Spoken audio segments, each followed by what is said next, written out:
بسم الله الرحمن الرحيم. نحن اليوم في 25/5/2013. نحن في مدينة القورية.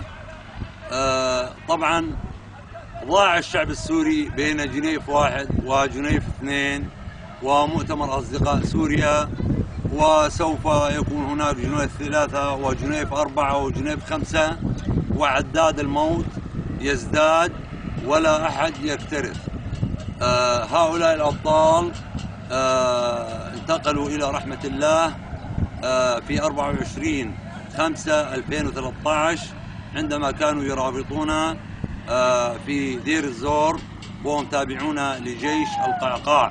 الشهيد صالح الوردي البشر، والشهيد جاسم المحمد العيسى، ذهبوا لكي يذودوا عن عرضهم وأرضهم.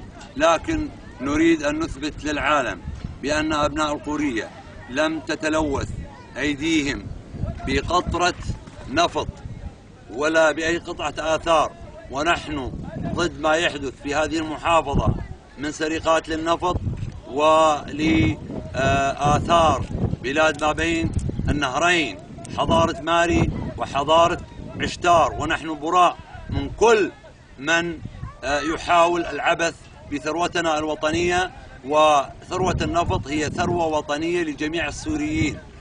الرحمة على أرواح شهداء سوريا عامة، وعلى أرواح شهدائنا خاصة مدينة القورية 25/5/2013. ولتحيا سوريا حرة أبية.